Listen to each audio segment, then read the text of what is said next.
you guys hear about the special session that Abbott called? Yeah, now that's timely for a banked episode. Yeah. Oh, is this going to be a banked episode? No, but so we can't bank this episode because this is a pretty timely episode, right? Like the whole Saudi Qatari thing is blowing up. Yeah, but we don't know anything about that. I'm like much more interested in Ruchit's childhood. Wow, that's pretty honorable for me, I guess. You know, I'm honored to have someone so interested in my childhood. Wait, okay, show of hands. How many of you know even 20 minutes worth of material about Qatar? Oh, dude, I totally do. You do? Yeah, totally. Oh, okay, let's do a real show then.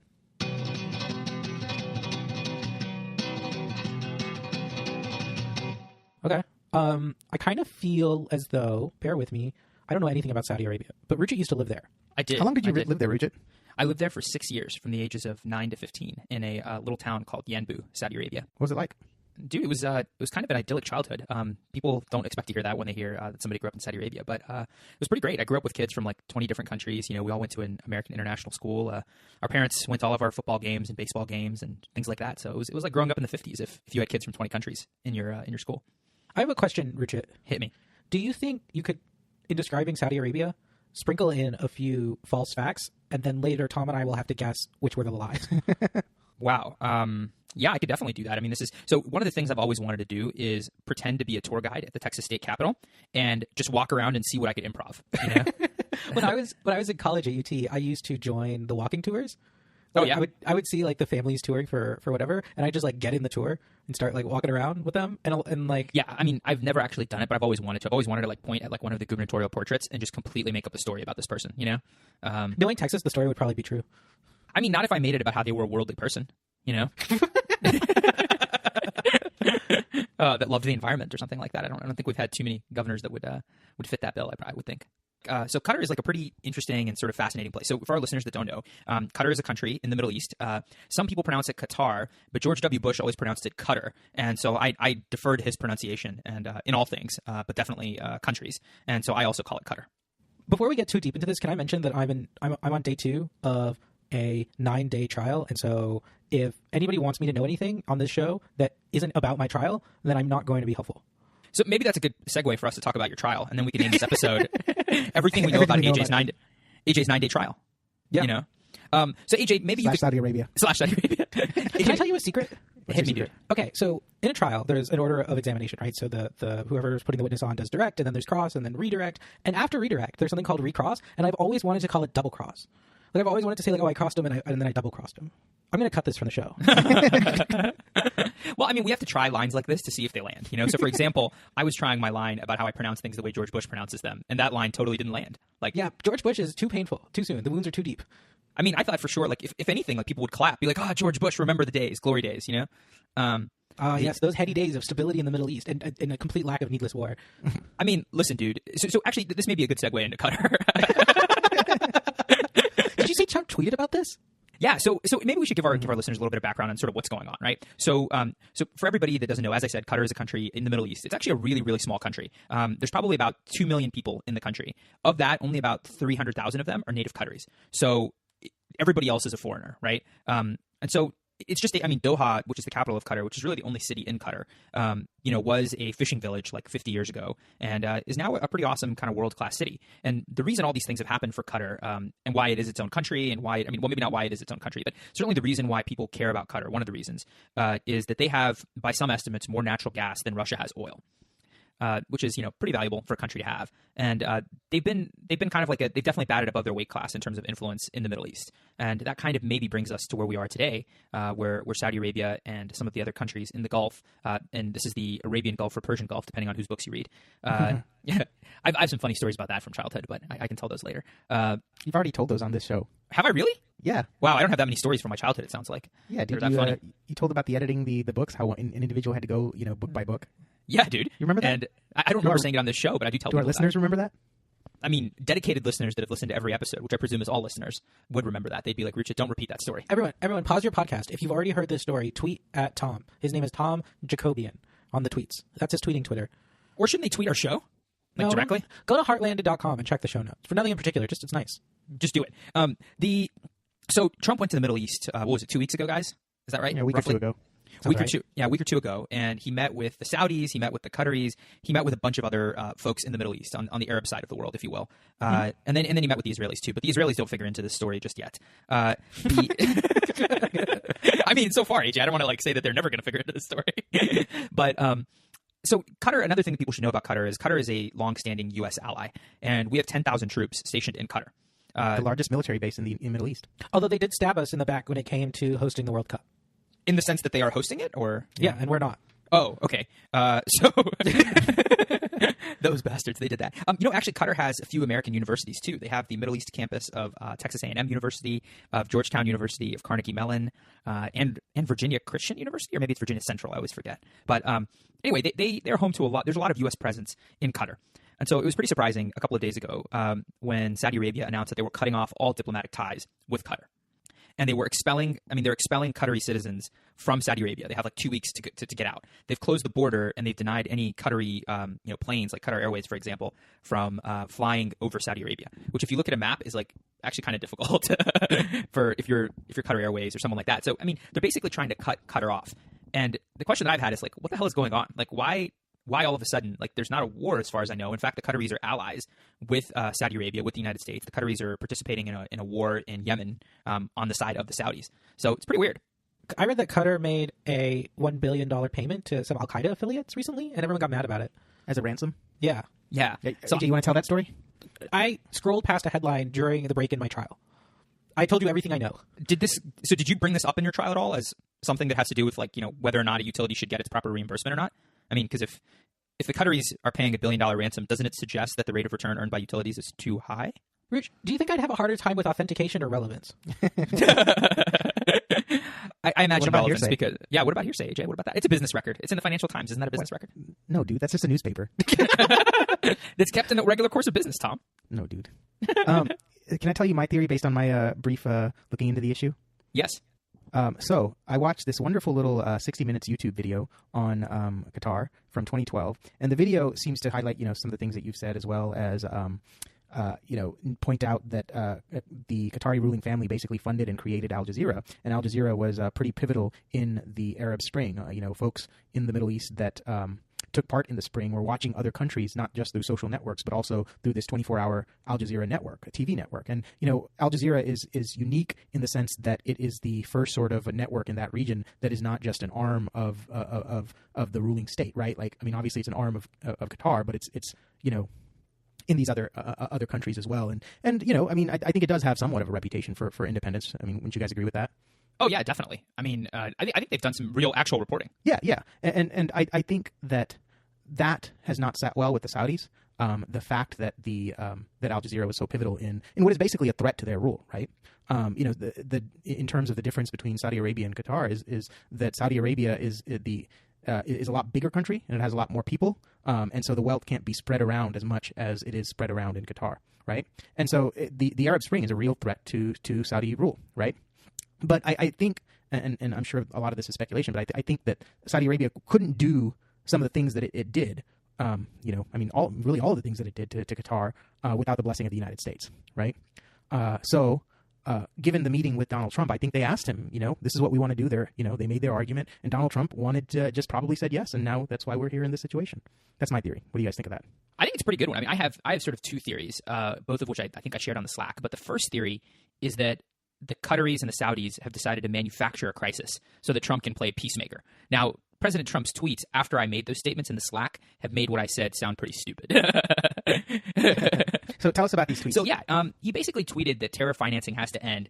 Look at what the Saudis did to Qatar. Good, in classic sort of Trump fashion. So it's really weird though, because you have a U.S. ally who's allowing 10,000 U.S. troops to be stationed in their country, and you have the President of the United States saying it's a good idea that another U.S. ally closed off the borders with that country, got rid of diplomatic relations with that country, and basically prevented the importation of food in that country, because Qatar imports 40% of its food. This is, normal allies don't behave like this with each other, right? They don't tell each other, hey, I'm really glad that you can no longer import food. I think it's awesome. Thanks for hosting our troops. Well, it definitely does seem like a siege on the country. Yeah. But does Trump even? Surely Trump knows that the Saudis, are involved with just as much bad stuff as anything the Qataris are involved with, if not more. Yeah, listen, several of the 9/11 hijackers were from Saudi Arabia, right? I think the vast majority of them were. They were Saudi nationals. Yeah. I think it was like 15 of 19. Yeah. Have y'all ever heard of Trump's razor? What's that? So have you ever heard of Occam's razor? I have.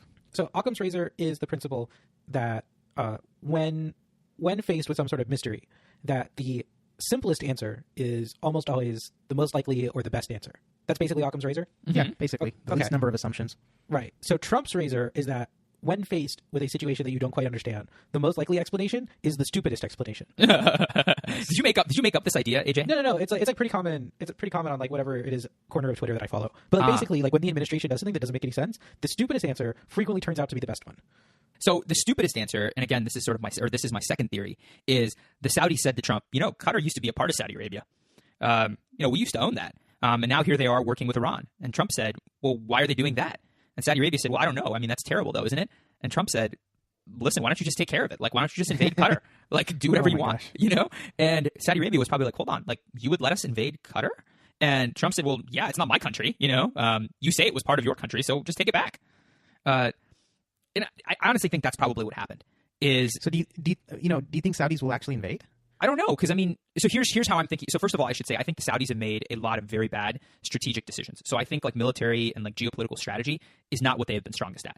And so you look at the war in Yemen, right? The war in Yemen has been like a complete disaster, and they just haven't been able to achieve any of their goals. And the Houthi rebels there that I believe are backed by Iran have kind of run roughshod all over Yemen, and Saudi Arabia hasn't been able to do anything to stop them. So I think maybe what Saudi's thinking is, listen, we could just take all of Qatar's natural gas, and who's going to stop us? The answer to that is probably Iran, right? Iran could blockade the Persian Gulf, the Strait of Hormuz, and make it so that no Saudi oil, at least from the refineries that they have in the eastern part of the country and the petrochemical complexes they have on the eastern part of the country, can leave, because that Strait of Hormuz is pretty small. And there's only one country in the world that has the military power to counter whatever Iran would do as it relates to blockading the Strait of Hormuz. And that country is us, the United States. So, maybe the Saudis... Wouldn't that just draw us into a conflict with Iran? Oh, yeah. I think it could, right? So I think the best case scenario is Iran calls our bluff and Trump's like, whatever, man, that's your problem to Saudi Arabia. Like, I'm not fighting your war, but I'll sell you another $100 billion in arms in case you want, And I think the worst case scenario is we get drawn into a war with Iran because Trump believes that Iran is like evil and needs to be taken care of. And I think he doesn't recognize that there are no actors in the Middle East that are these like, pantheons of morality. It's the Middle East is all about power. It's all about power. Can I make a side note? Mm-hmm. We've been going 21 minutes, so we did talk about this for 20 minutes. Yes, I'm going to bed. In your face, AJ. Yeah, dude. I've been saying for like minutes just to get past that 20-minute mark. I think that I think you could get a war here, but I mean, I don't know. What did the Saudis may think like Trump's got our back? He said he does. I just hope that for their sake and for ours, they're maybe not stupid enough to believe that Trump is going to stand by his word. Do you think the Saudis are just setting up for an invasion, like that? This initial step of blockading the country is just waiting for Qatar to make the wrong move, like cross a wrong boundary or fly a plane in the wrong area to call it instigation and then invade. Yeah, I think so. I think that they don't even have to call it an instigation. I think they could just say, listen, like, we've blockaded the country. They continue to finance terrorists. We're committed to what, President Trump has said, which is that we've got to get rid of people to finance terrorism.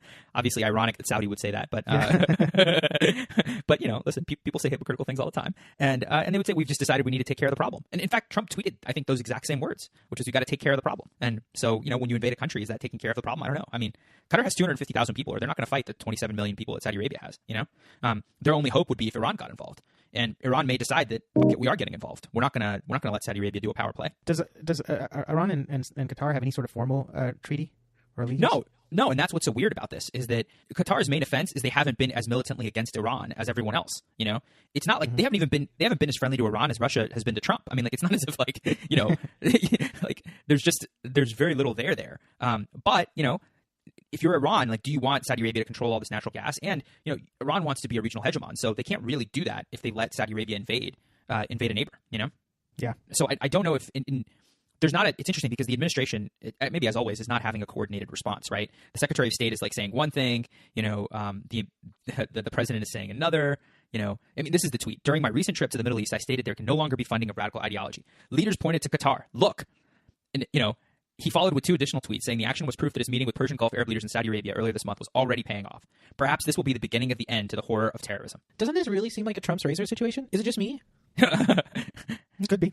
Good. No, I think it is. I think this reminds me of like when Xi Jinping told Trump that Korea used to be part of China or Vietnam used to be part of China, whatever. He explained the history. Yeah, he explained the history for 10 minutes. Yeah, and Trump just took that to be complete fact. So why, if you're the Saudis and you've been paying attention to how like people can just educate Trump on history by saying things to him and he'll repeat them as if they're fact, why wouldn't you take the opportunity to be like, yeah, Qatar used to be a part of Saudi Arabia, so, I mean, yeah, so Yeah. Go ahead. So it seems like maybe I would amend my previous theory to include a additional like motivation of them wanting the natural resources as well. I mean, that's probably just an obvious low-hanging fruit motivation there. And we're talking about hundreds of billions, if not trillions of dollars worth of, probably trillions of dollars worth of natural resource wealth. So if you're Saudi Arabia, you've sort of seen what's happening with your oil reserves and, the fact that you need more money, especially in a low oil price environment. What's better than taking over an area that has more natural gas than Russia has oil? It's pretty good.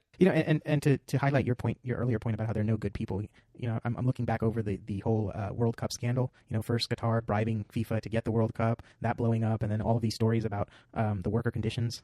Oh yeah.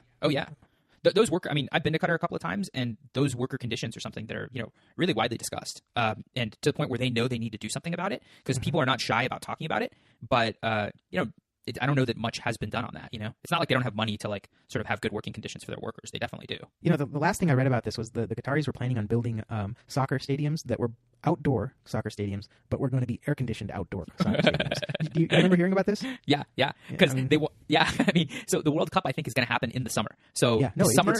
People were predicting like these players like were putting their lives at risk if they went and played soccer in Qatar. I mean, listen, it's like 120 degrees in the summer, like Fahrenheit. Yeah. That's like very common weather. I think FIFA has a rule that if you're playing, a regulation has to be an outdoor field. It can't be a covered or enclosed field. And so that's why they wanted to build an air-conditioned outdoor field. Yeah, I mean, it's hilarious. I mean, this is just like Trump is like initiating chaos here. And I think like when it goes down to like, there are enough crises in the world that America legitimately has to deal with. We really don't need to create new ones, And I think this is Trump's approach, right? Which is like he favors conflict over working with people. And I know he talks about how he's a businessman and he likes to get things done, but I think the truth is he just likes to engage in conflict, and or at least like conflict of words, if nothing else. But this isn't real estate development. Yeah, chaos. Chaos. He likes chaos. Yeah, and stable countries, stable companies, stable societies do not like chaos, right? So I think it's something to watch, and I hope our listeners will sort of watch it because it's emblematic of like you don't need to like have a liberal ideology to sort of be appalled with what Trump is doing. Because there's a lot of just very normal, good government stuff, functioning government stuff that he's incapable of making work. Well, that's the assumption that's based on the assumption that you actually like government. If your goal is to see government burn. Well, I mean, let's say you even hate government. Like, do you like private property? Because, like, would you prefer that the government like kind of work and protect your private property and your wealth, or would you like to spend all that money on like a private security force? Instead, it just doesn't make any sense to me. Like, you could. I don't think Trump advances any conservative priorities by doing the type of stuff that he's doing in Qatar. He makes the world a less stable place. I go back to the point, which, AJ, you can edit out if I'm being duplicative here, but, it's not a good way to make friends is not to, clap when other people blockade them and eliminate their access to food supplies. Hey, Rich, quick hypo. Yeah. If I were to edit something out of the show, how would you ever know? Well, I mean, you would tell me, I hope, AJ. Richard, you haven't done this, but this whole time I've been editing out everything you say from every episode. Dude, I know this cannot be true because I've listened to some parts of the show. Oh my gosh. some parts. Rich, I just have. How do you expect our listeners to listen to our show if you don't listen to our show? Dude, it's just hard for me to listen to myself speak. Oh man, somebody get him a violin. Well, what else should we talk about, guys? Like, I mean, we've kind of talked about Qatar. Are there more things you guys want to know about Qatar or about Saudi Arabia for that matter? Okay, so did you live in Qatar? No, but I've been there a couple of times. So I've spent like 2 weeks-ish lifetime, and I know some people in Qatar. I actually should reach out to some of them and ask how they're doing, but this has all just happened in the last day, so I haven't had a chance. I bet I could get on Facebook and see what they're talking about. That would be an easy way, but you guys know how I feel about Facebook. I don't have a Facebook account. At all, really? Yeah. That's kind of weird. Is it? I mean, a little unusual, You're unusual. That's true, I am. Actually, I think I have an inactive Facebook account. I'm just trying to say things to antagonize you for the entertainment benefit of our listeners. So tell me more about living in Saudi Arabia. Well, I mean, I was there from the ages of 9 to 15. It is so. First of all, like I think one thing people have to appreciate is that like living in Saudi Arabia as an expat is like very different from living in Saudi Arabia as a Saudi, right? And the reason is because like there's not a lot of integration between Saudis and non-Saudis. There's some, but like Saudi kids don't go to school with non-Saudi kids. So that's like one area where there just isn't that much integration. Most Westerners that live in Saudi Arabia do not live like amongst the Saudis. Now we had neighbors that were Saudi, for example, right? And we had people that lived like, we lived in a neighborhood that was like mixed between Saudis and non-Saudis. It depends on like where you live in Saudi Arabia, but it's actually a really like the infrastructure there is excellent. The towns like actually look a lot like American towns probably looked in the 50s, and that's because Americans built these towns like in the 50s. So, the houses, I mean, of course they're kind of like, I mean, they're Saudi, but they're, the architectural styles are like very suburban, I think you could say. And like the roads are great. It honestly feels no different than living like in a small town in America, except you have mosques everywhere and there's prayer call 5 times a day. So that's one thing that's different. There's one of the things that like, so I don't know if you guys know this, but like Twitter is extremely popular in the Middle East. Did you guys know that? Wait, really? Yeah, extremely popular. It's like extremely popular in Saudi Arabia in particular. And one of the reasons it's so popular is because in Saudi Arabia, there's no concept of public space. So, we have like movie theaters, for example, right? We have like concert venues. And then we have the quote unquote public square, which is just sort of where, people go and they hang out, right? And they play sports together and they do stuff like that. That concept doesn't really exist for Saudis in Saudi Arabia. Yes, they have like parks. They have like parks along the beach, but that too is like a family thing. And men and women don't like, talk to each other, right? Because there's religious stuff there. So they don't, because there isn't like a lot of places where men and women can have public conversation, or really people can have public conversation outside of just their immediate families, or not immediate, sorry, their extended families. Twitter becomes like a really popular phenomenon. It is really popular. That's where people really exchange ideas and really talk to each other, frankly. So why do you think Twitter took off, but not like Facebook? I'm sure Facebook's really big too, frankly. But I think if to the extent that Twitter is like bigger, it's because you can be anonymous for one thing. So, and like it's more text driven rather than photo driven, right? So Saudis are not, like Saudi women are not going to be sharing photos of themselves by and large. I'm making generalizations here with the public. You know what I mean? And there aren't those like public spaces. Like there aren't public concerts in Saudi Arabia, right? There aren't like big auditoriums or big venues where people of all backgrounds and genders go. So that's another thing that's like pretty different about Saudi Arabia. It's not like, I think like people there, they're people they're like people anywhere, right? Like they all kind of want the same things. So I don't think they're different in that respect. So is this boring? Is all this boring? No, it's very interesting. There are a lot of there's some fantastic coral reefs in Saudi Arabia. So I mean, it's a very religious society, but it's a very like family oriented society, and it's like one of those things where my memories of it are from like when I was a kid, and so it was kind of a perfect place to be a kid because it was extremely safe. I could like go out during the day and kind of be gone all freaking day, and my parents would never have to worry about like what I was doing or where I was or that I'd get kidnapped or anything like that. So what did you eat? What was like a normal meal? Indian food. Is there like a lot of that in Saudi Arabia, or was it just like your community, or is it mostly just that you always cooked at home? We ate at home a lot, right? Like people don't really go out to that's another thing. People don't really go out to restaurants a lot in Saudi Arabia, right? It would be unusual for people to go out to eat more than maybe once or twice a week, and there weren't a lot of restaurants. And the restaurants are all divided. Or I don't know if it's like this anymore, but I imagine it's at least a little bit like this, which is there's a single section and then there's a family section. And the single section is for single men. And so is this like true throughout Saudi Arabia, or is this sort of like your experience in your town? No. This is true throughout Saudi Arabia. Like you could go to like the very large towns like Jeddah, for example, right? And there's a single section and then there's a family section, right? And so there's not like a section for single females. It's like single men and families. And so women don't, typically go out, at least when I was growing up there in the 90s, and I imagine a lot of this is still true, even though it's probably changing a little bit with the advent of more women working, but it's still pretty small. I mean, and the current crown prince, who's Crown Prince Salman, is or MS, is it MBS? His nickname is MBS. Mohammed bin Salman is his name. He's trying to change a lot of these things. He's sort of the Jared Kushner of Saudi Arabia. You mean he's Jewish? Right. In that sense, he's definitely not. Is he in league with the Russians? So he is Is he under FBI investigation? I would imagine at least some of the things you guys said are true. He is like Secretary of Defense, the head of Saudi Aramco, the head of the finance ministry, maybe economics as well, AJ. He's economy minister, finance minister, head of Saudi Aramco, head of the Sovereign Wealth Fund, Secretary of Defense. He has like 15 different responsibilities. And he's like 33 years old. So doesn't that sound like Jared Kushner to you? Yeah, kind of. Yeah. So he has tasked himself with sort of like modernizing the country. And I've read articles that he is considered a heartthrob among Saudi women. So there's another Jared like quality. How much of that is just like the state news? Probably a lot of it, because I've really only read it in like state news outlets, I guess you could say. So I mean, people don't really go out, like they don't go out in the same way that people go out in the United States. So we ate, but AJ, that's a long way of saying we ate a lot of Indian food because I'm Indian. And we ate a lot of American fast food. American fast food is very popular. So Pizza Hut was a special treat. There was also a great place called Pizza Shake, but not shake as in the milkshake, but shake as in like, a shake, SHEIKH, like a liter, And Pizza Shake was also very popular for us. There was also an Indian restaurant, a really Pakistani restaurant called the Palace Restaurant, but which everybody called Paki Palace, which was a not politically correct thing, we would say, as it related to that restaurant. I don't know, man. It was just like it was a really neat place to grow up because you could do anything you wanted, and you got to go on vacation like 2 months a year with your parents, which is pretty awesome. I have nothing like super controversial to say about the place. In fact, it's probably controversial to say that I really liked growing up there, but I did. That's crazy, dude. Do you have a lot of pictures from back then? Oh yeah, tons.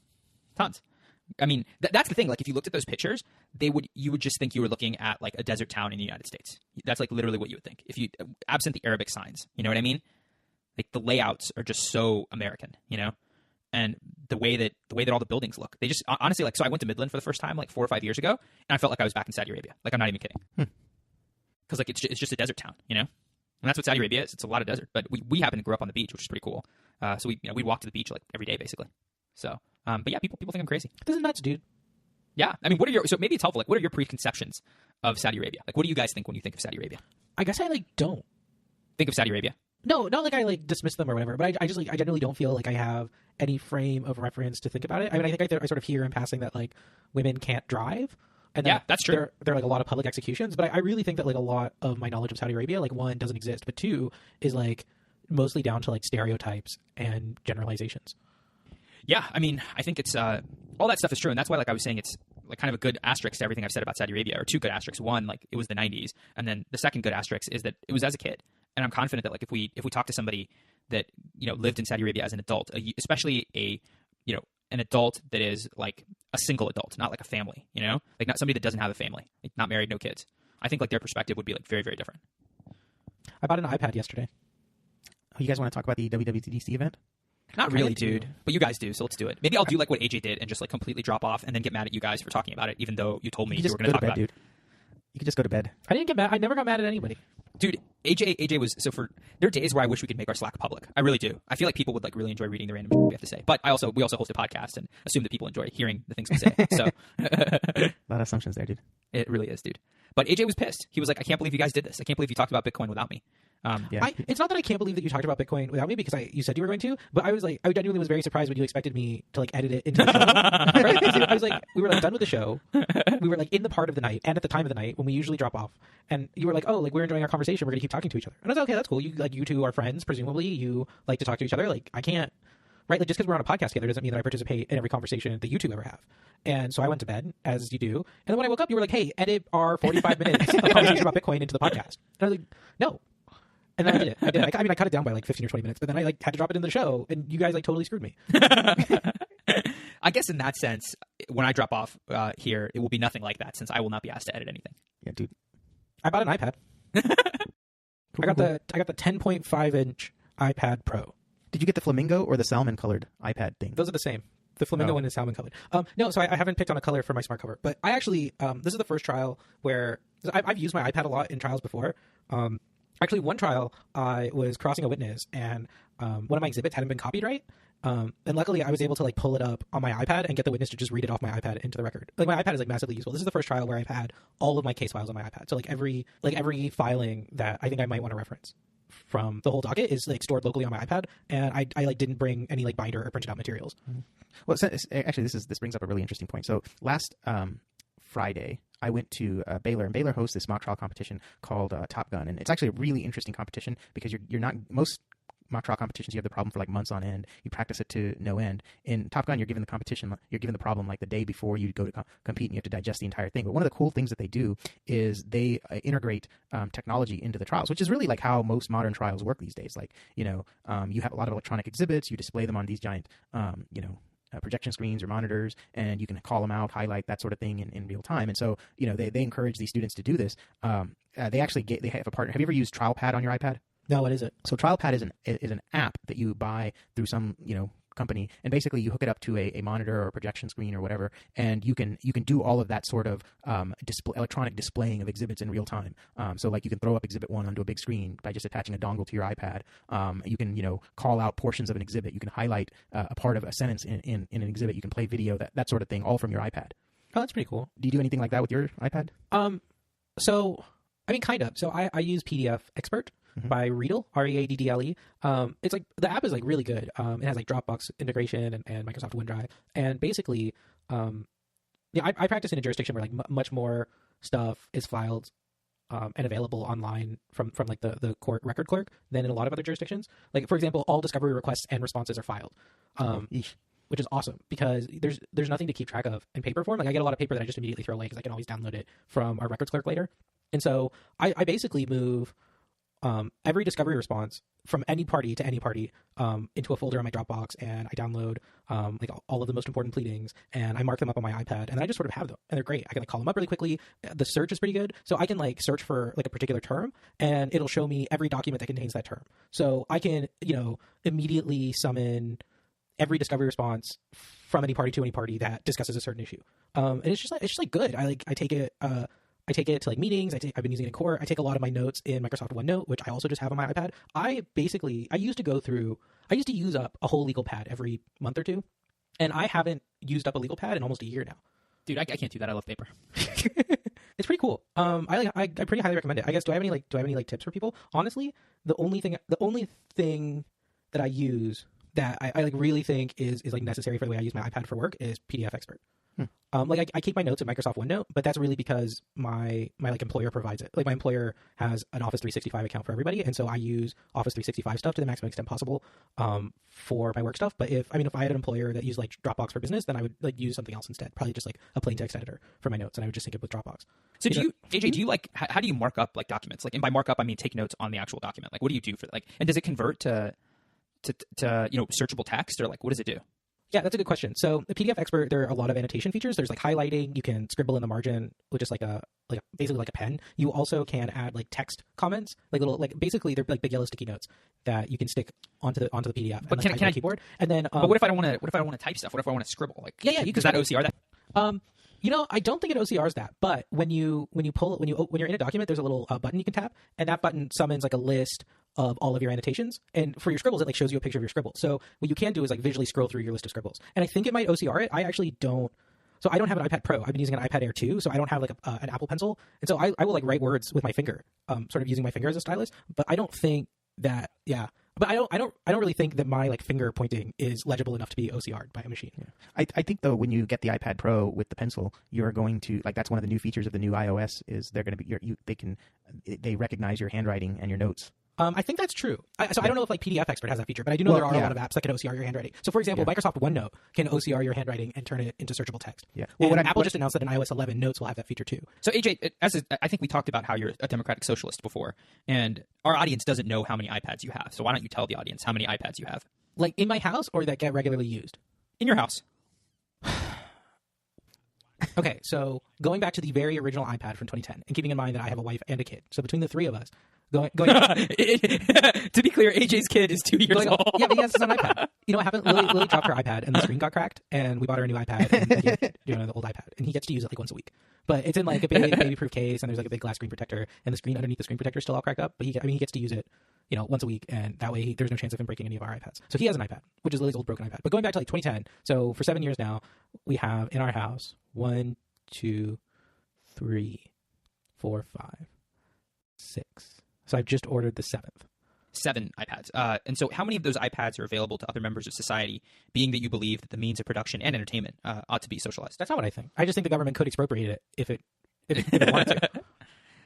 Are you ready to turn in your iPads, to sort of volunteer your iPads as sort of the first means in the inevitable seizure of iPads? I mean, no. For repurposing for use by destitute children and their families? I don't know. I've been trying to think about what to do with the really old iPads, because like 3 of our 7 iPads are so old that they can't run the latest software or do much of anything with the software they can run. One of our iPads isn't coming until next week. So really, for the 3 of us, there are 3 iPads.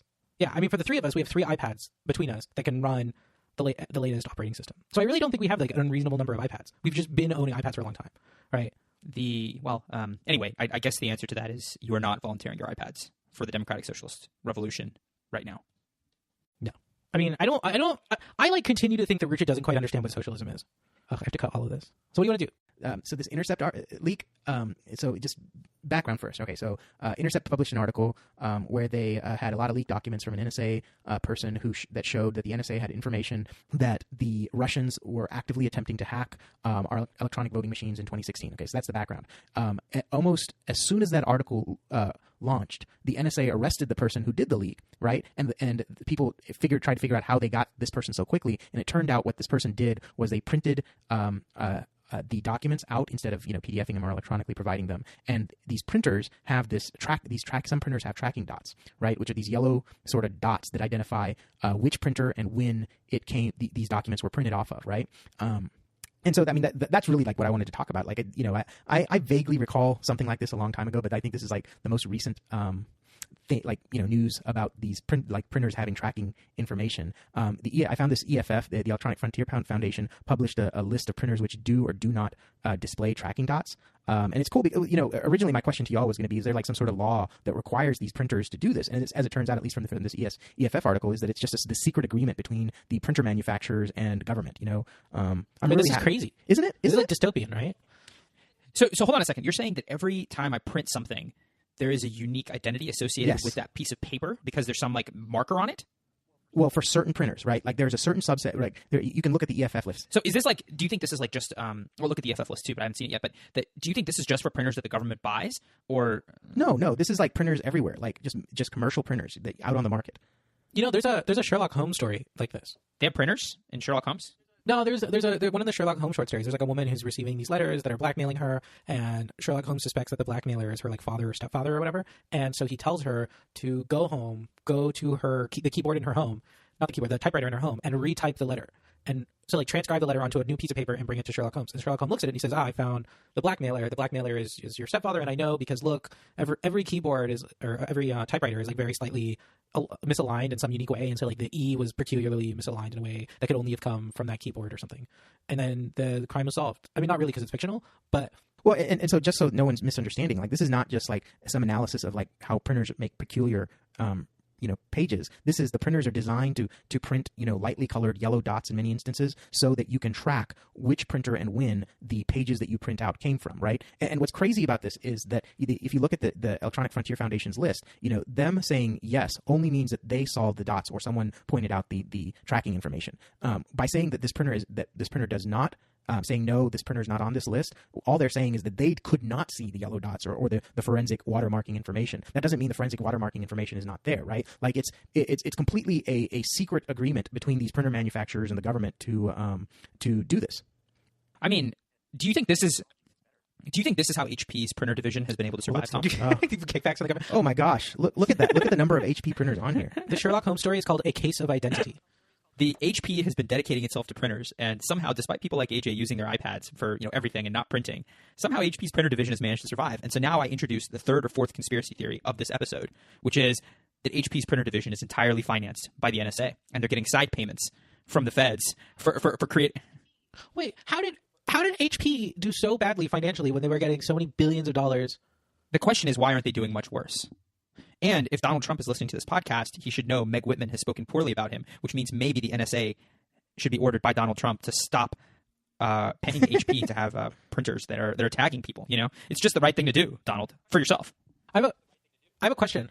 Why does the HP Color LaserJet 2250LN have no question mark next to it? The Color LaserJet 2500, 2500L, 2500N, 2550, 2550L, 2550N, 2600N are all yes, but the 2250LN is no question mark. Mm-hmm. Well, but that's the thing about this list, right? But that's the thing about this list. EFF is not saying that they don't have any watermarking or forensic identification. EFF is just saying we were unable to find it, because this information is not publicly available. My printer's not on the list. But that doesn't mean your printer doesn't have the yeah, it does. The EFF guarantees it, and I can sue them now. Okay, you do that. In court, yeah. Sidebar? Sure, I guess. Rich, you want to go first? I need to find the actual link, but today I read this great article. Do you guys know this Fleet Foxes band? Have you heard of this? Okay. I've never heard of Fleet Foxes. Rich's sidebar is just really rich. Have you guys? Was Fleet Foxes a big deal? Yeah, like almost 10 years ago. I had a roommate who had a couple of their records on vinyl and would play them constantly. That sounds like what someone would do with the Fleet Foxes album. But I haven't listened to any of their music, so I'm not actually recommending their music. But it might be great. I don't know. I am recommending this New York Times article about how the Fleet Fox band kind of broke up in 2012 and then what the frontman did to sort of get himself back together again. I kind of want to meet this guy. Tom, can you tweet this Robin Pecknold dude and tell him we want to interview him? No, dude, Twitter has no value, so. Can you... maybe you could email him, or other people use Twitter, so maybe it does have value. Maybe you're making your point, Tom, but because I would really love to interview this guy. I'm going to read the first part of this article. It's just a paragraph. Between January and March of 2013, the Fleet Foxes frontman, Robin Pecknold, lived alone in a small house in Port Townsend, Washington, a windswept town on the northeast tip of the Olympic Peninsula, a 2-hour ride from Seattle by car and ferry that empties during the dark, chilly winters. He spent his days taking a 12-week woodworking course that emphasized labor-intensive traditional craftsmanship using hand tools. Most nights, he went for long runs through the town's hills, streets, and marinas. It's pretty wild. Doesn't that sound awesome? Like, that sounds like a really cool way to spend 2 months. But anyway, that's what he did. Like, he, like Stella, got his groove back. And but he just did it in a different way. He didn't go Tay Diggs. He just he moved to the northeastern edge of Washington. And now they have a new album, and it's supposed to be really good. And I'm actually going to listen to it. That's pretty cool. Hey, good job. Thanks, dude. Thanks. I'm trying to listen to more music. So given that this was featured in the New York Times Sunday edition, it's got to be good, right? Okay. Okay. In the Google Doc, I put a link to a playlist on YouTube. Can you all visit that URL? Number file? Yeah. Hold on a second, dude. Is this AJ? I feel like this is a recurring episode where we watch videos together. Yeah, I really like making y'all watch YouTubes. Okay. The two of you need to. Well, which one am I supposed to watch? That's what makes this interactive. You should pick one of these to watch while I describe it for the audience. But how do you know which one we're going to pick? I mean, the two of you should agree on a title that catches your. Let's do the most powerful dice, dude. That one I actually don't recommend. Where's that Sorry. one? Pick another one. Or hold on. That's kind of off-brand for us. You know what would be on-brand? Coffee cup vibrations. Oh, that one is extremely good. Okay, let's do that. Coffee. Okay, here's my plan. You two watch this video while I talk about. Okay, I'm pressing play, Tom. I'm skipping the edit, Tom. So my sidebar this week is Number File, which is a YouTube channel. It is done in coordination with the Mathematical Sciences and Research Institute and with the Simons Foundation. The main person who makes the videos is named Brady Heron. He is very cool. He has a couple. I thought this guy's name was Tadashi. So I'm getting there. So the theme of the channel is that he talks to a bunch of university professors and he gets them to explain interesting things. He has a couple other channels on with a similar premise but on different topics. So there's like one on computers called Computer File, and there's one on chemistry called Periodic. So anyway, there are playlists that organize the videos by the professor in particular that you're talking to. The professors that I think is sort of the most interesting might be Tadashi Tokaido, and he has like a lot of little toys that he makes out of like paper or paper cups or paper clips and string. And there are a lot of really unintuitive interactions between sort of physics and math that are like super interesting. There's an entire playlist on prime numbers with 26 videos in it, which is also very cool. There's a lot of very interesting properties of prime numbers.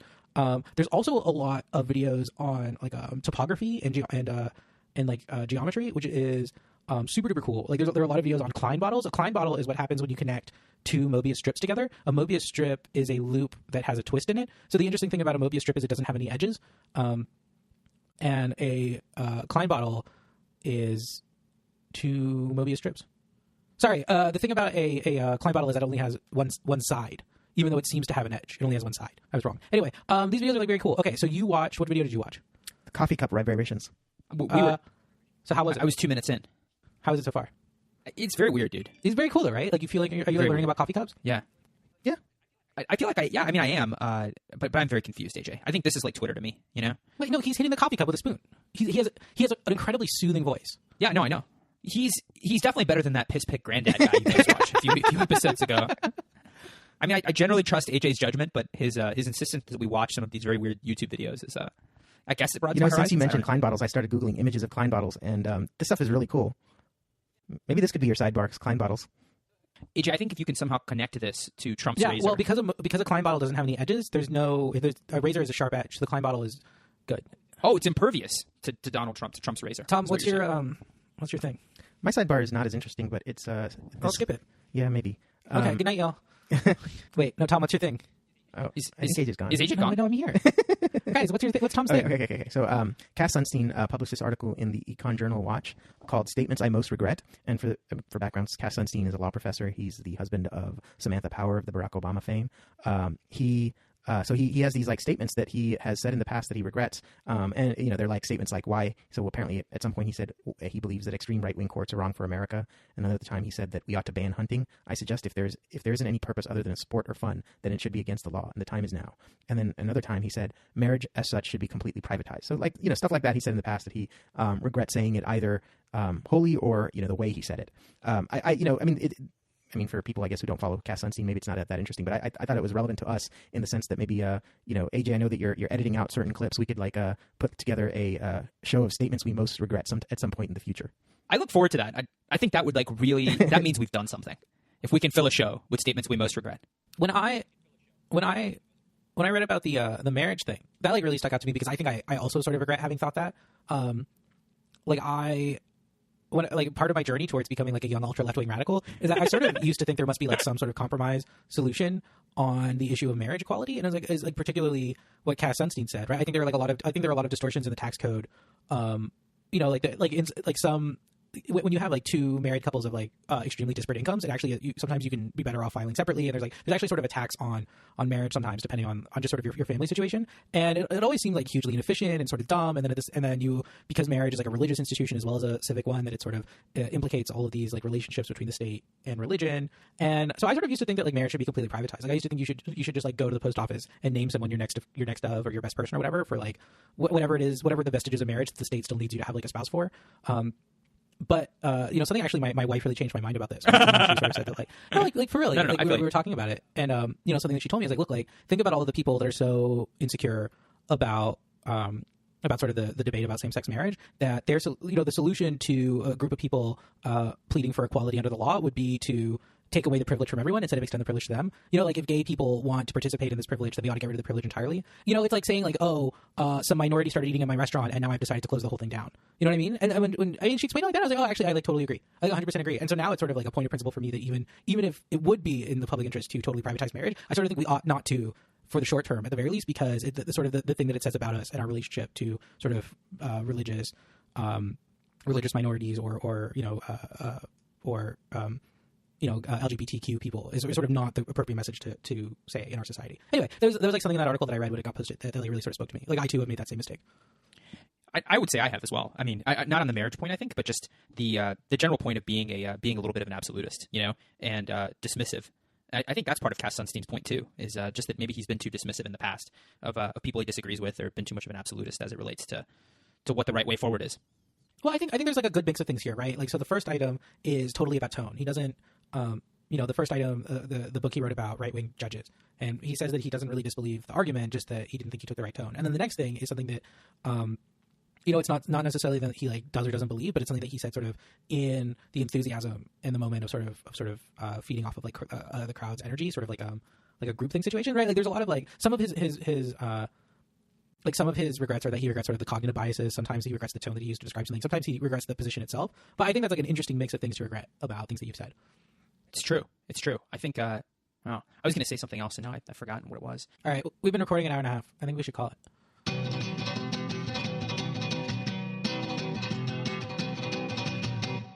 AJ's job is hard, I have to say. Not his actual job, but I'm talking about his job as it relates to this podcast.